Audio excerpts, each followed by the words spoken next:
Hello. This is always my favorite part because I always feel like there's a lot of disappointment when my name gets announced and when they see me. I feel like the name's like, welcome to the stage, Jack Connor. Everyone's like, that sounds like a man who has a license to kill.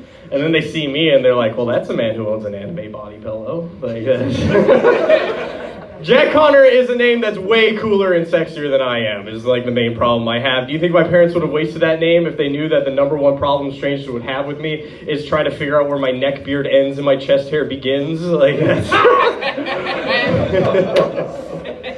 Oh, man. It's a big problem. I went to a wedding in Sedalia recently. It gets worse. In Sedalia, they have that historical hotel that's been around since like the railroad's around.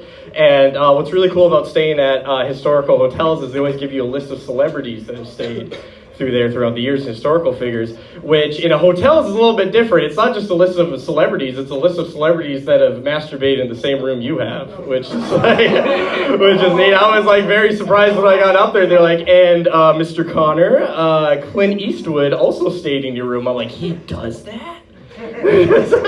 He's so old. Good for him.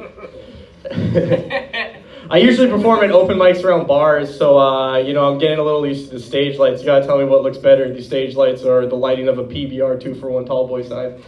I do like PBR. What I mainly like is the confidence that PBR has. If you ever read The Can, they won that contest in 1893 and have been sailing that championship win ever since. Like, how did you lose a beverage competition in 1893? The only other beverage was water. Like, if you didn't have cholera in your drink, you were at least making the top 10. Like that.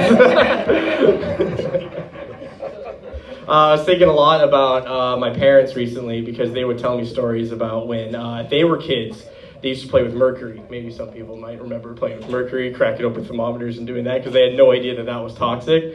And it made me think about what are they going to find out is going to be toxic when I'm, in my 60s. And it's going to be something way stupid. Because how are you supposed to know, mercury was poisonous? Like, who would have called that? It's going to just be like, Grandpa Jack, you drank Mountain Dew?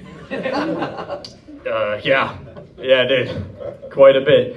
So you poured a liquid in a glass, noticed it was neon yellow, and decided this is something that has to be in your body. And I just have to be like, science has come a long way. When I was a child, the commercials are going to be different. You see those commercials now where it's like, attention, if you served on a Navy vessel in World War II and were exposed to asbestos and now have mesothelioma, you may be entitled to cash compensation. When I'm going to be turning on the TV when I'm 60 and it's going to be like, attention, if you worked at a Target in the year 2022 and to get past your 3 p.m. shift, you drank a beverage flavored Rainbow Unicorn, you may be entitled to a new stomach. All right, guys, I'm Jack Connor. That's my time. Thank you.